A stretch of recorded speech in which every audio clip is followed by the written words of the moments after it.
Okay, so I'm refuting a speech about physician-assisted suicide. My opponent's main claim is that physician-assisted suicide provides patients with the local autonomy they have a right to. She doesn't give a definition for local autonomy, so I've decided to interpret it as a patient's right to do what they want to or with their body based on the rest of their, the mood of the rest of their speech. She has 3 supporting claims. The first one is that patients can attain painless death. The second is that there are economic benefits for the family. And the third is that imminent loss of a patient's autonomy is, as the illness progresses, is a factor for why patients would want to engage in physician-assisted suicide. Based on the main claim, there are 2 arguments. There are 2 parts to this argument. The first one is that patients have a right to do what they want with their body, and the second is that physician-assisted suicide allows people to exercise that right. Now, not many of their supporting points actually have anything to do with them having the right to do what they want with their body. Most of the points are geared towards explaining why people might want to commit suicide with the aid of a physician. One of the points that one of the sub-points was that sort of supports their main claim is that the Supreme Court ruled in a case called Vaco v. versus Quill that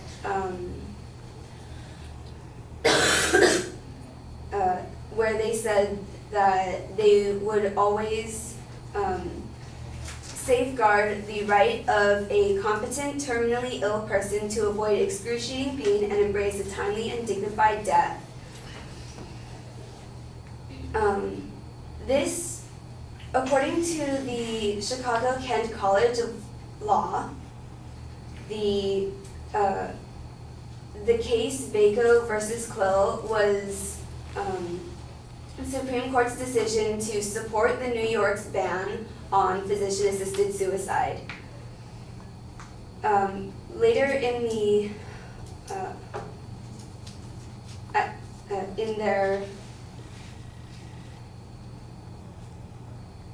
in the case, they do state that they support the right of a patient to want to avoid a painful and slow death, but they also make a point of mentioning that it is that there is a difference between physicians aiding in suicide and the patient's choice to die.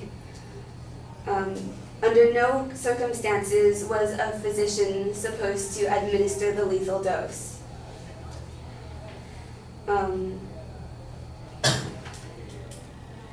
The other argument was that the physician-assisted suicide allows people to exercise their right to do what they want with their body.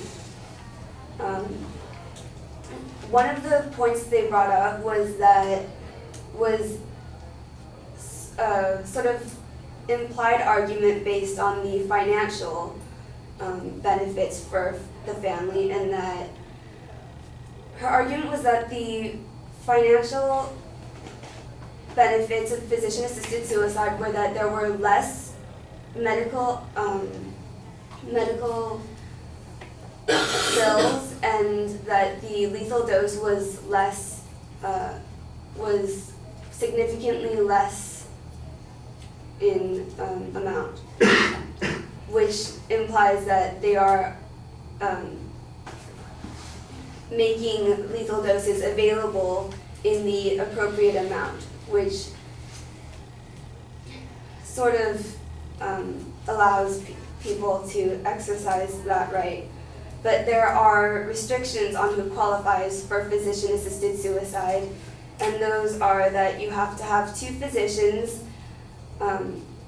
determine with medical judgment, reasonable medical judgment, that you only have at most 6 months to live, and that you have to be able to administer yourself, as well as finding a physician who is actually willing to aid you in physician-assisted suicide. So,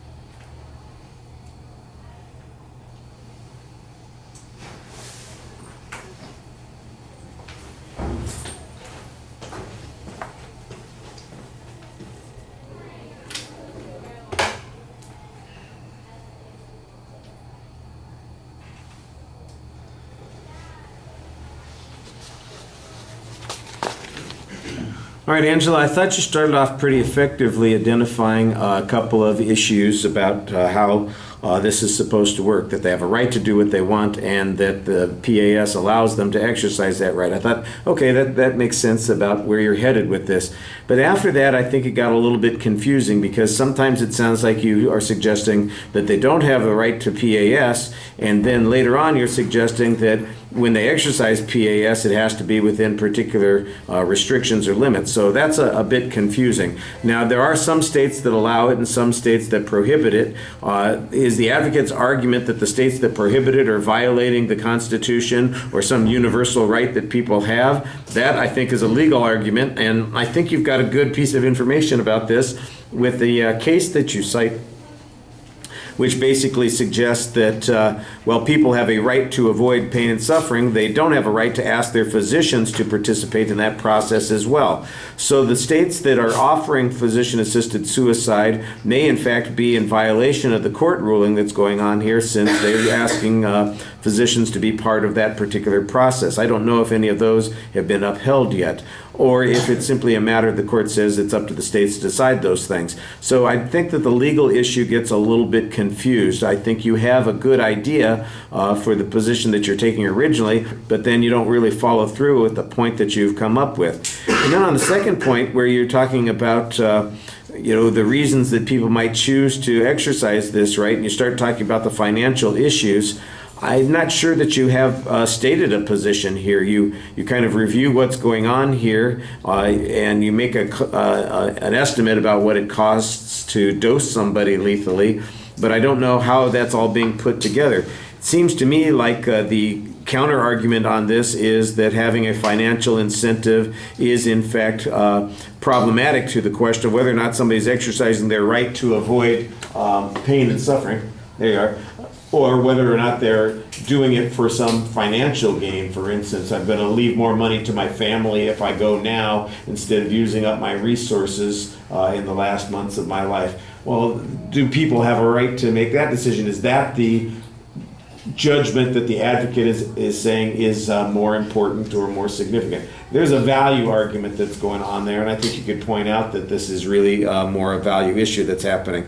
I also think that there might be some incentive.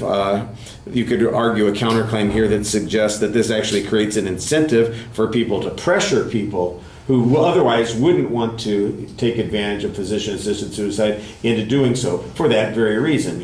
People who would be the heirs of somebody who is sick in this particular situation might say, well, look, you're going to die anyway. Why don't we go ahead and take care of this quick like so that there's some money left for us, or you're going to leave us suffering. So I think there's a good counter argument to be made here, but you don't quite make that counter argument. And at the end, as you're trying to sum up, I'm not exactly sure what the summary means, and it ends very abruptly. I don't know if you looked up and suddenly realized you were out of time, but you stop in the middle of the sentence, and I didn't know what was happening, so that's a little bit problematic. Presentation, I think you're aware, you've got a little bit of pacing issues. That's probably some anxiety and a little bit of uncertainty about exactly how to phrase some claims. So that'll be something that you can work on. All right.